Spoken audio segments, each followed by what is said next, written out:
Salam, selamat siang, salam sejahtera untuk kita semuanya. Kasih Tuhan menyertai kita hari ini. Pada kesempatan ini saya mau membawa tema tentang perceraian di dalam kekristenan atau iman Kristen tentang perceraian. Di dalam Injil Matius pasal 19 ayat yang ke-9 yang bunyinya demikian.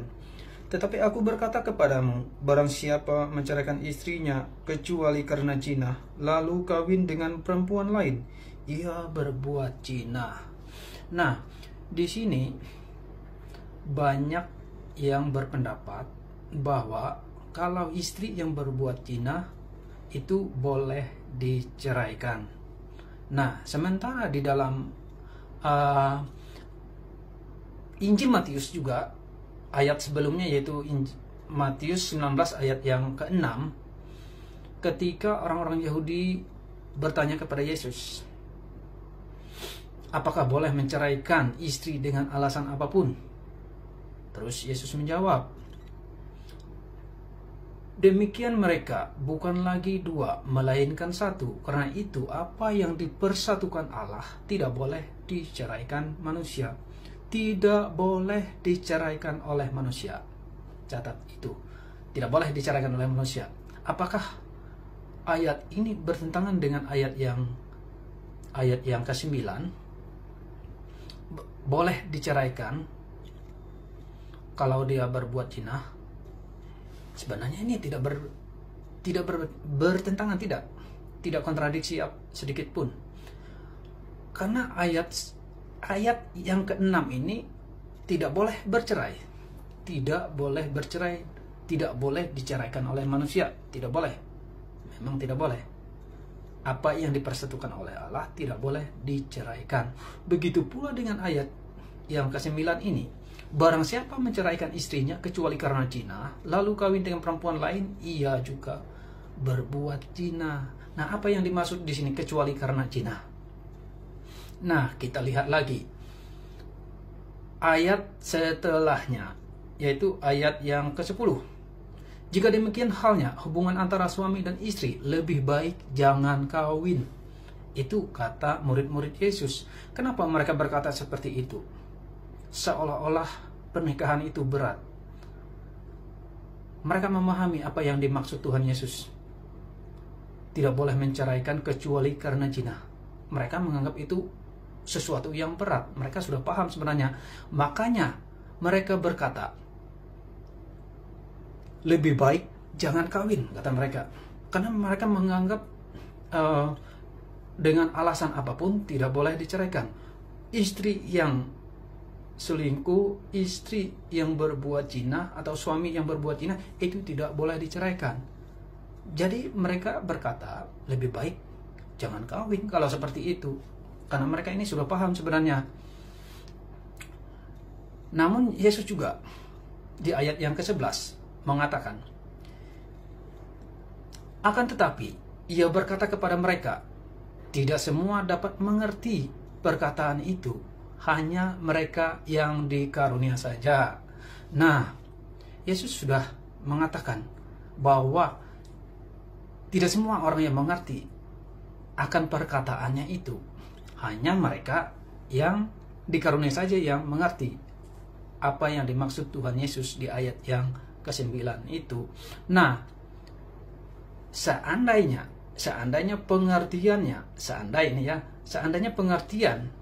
kecuali karena zina itu bermaksud bahwa istri yang berzina boleh diceraikan, itu sebenarnya tidak perlu karunia. Tidak perlu Tuhan memberikan karunia, tidak perlu. Karena pengertian seperti itu semua orang akan berpendapat seperti itu. Orang yang tidak membaca Alkitab pun mereka akan paham. Mereka akan paham hal itu. Istri yang selingkuh, suami yang selingkuh itu boleh diceraikan. Itu pendapat manusia. Semua berpendapat seperti itu. Tidak perlu dikasih karunia untuk memahami ayat itu tadi. Kalau pandangan kita seperti itu, bahwa istri yang bercerai atau suami yang bercerai boleh diceraikan. istri atau suami kita yang berzina boleh diceraikan. Itu pendapat orang-orang biasa, bukan orang yang dikaruniakan Tuhan. Orang yang tidak mengenal Tuhan pun berpendapat seperti itu. Nah, yang dimaksud Tuhan Yesus di sini adalah kamu boleh menceraikan istri jinamu atau suami jinamu, perbuatan jinamu.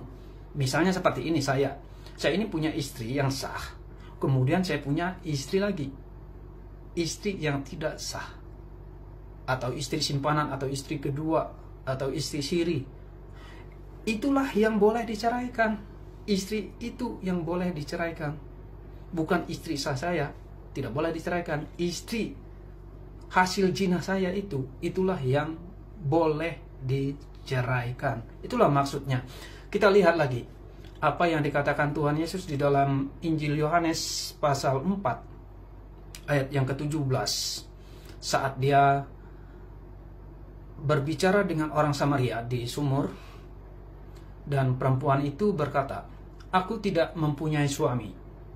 Terus kata Yesus, "Tepat katamu bahwa engkau tidak mempunyai suami, sebab engkau sudah mempunyai 5 suami, dan yang ada sekarang padamu bukanlah suamimu." Nah, di sini perempuan Samaria ini punya 5 suami. Yang kedua, ketiga, keempat, dan kelima itu statusnya sama. Statusnya yaitu sama-sama bukanlah suami. Tepat yang dikatakan oleh perempuan itu tadi. Dia bilang, mengakui kepada Yesus bahwa dia tidak punya suami, dan terus Yesus membenarkan bahwa katanya itu tepat, dia tidak punya suami saat ini, karena yang ada pada dia ini bukan suami sahnya. Jadi status suami kedua sampai suami yang kelima itu statusnya sama-sama bukan suami yang sah, alias tidak resmi, alias perzinahan. Nah, suami yang seperti ini, suami kedua sampai kelima inilah boleh diceraikan, karena itu bukan suami yang sah. Suami yang sah yang pertama itu tetap tidak boleh diceraikan. Sama juga istri sah saya tidak boleh saya ceraikan. Yang boleh tadi, seandainya saya punya istri yang tidak sah, istri siri, itulah yang boleh diceraikan, karena bukan istri sah yang diberkati oleh Tuhan. Jadi pasal 19 ayat ke-9 ini jelas tidak boleh menceraikan istri atau suami kecuali karena zina. Yang boleh tadi yaitu hasil perzinahan, itu boleh diceraikan. Istri sah atau suami sah tidak boleh diceraikan. Jadi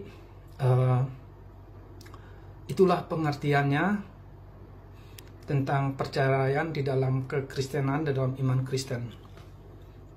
Boleh diceraikan hanya untuk perzinahan saja. Hasil-hasil dari perzinahan itu boleh diceraikan. Jadi pesan untuk kita, jangan sampai selingkuh, jangan sampai berbuat zina, baik suami ataupun istri.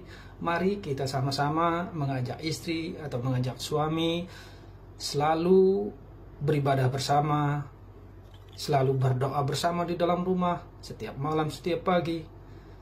Sama-sama menjaga hubungan itu, sama-sama menyerahkan hubungan itu kepada Tuhan, dan sama-sama berdoa kepada Tuhan supaya pernikahan itu tetap utuh sampai maut memisahkan. Ya, seperti itu. Jika kita berjauhan antara suami dan istri, itu tetap menjalin komunikasi, saling mendoakan supaya Tuhan menjaga dimanapun posisinya berada. Jadi kita percaya Tuhan Maha Kuasa akan menjaganya. Itu saja dari saya. Kiranya Tuhan Yesus memberkati kita. Selamat siang. Salam.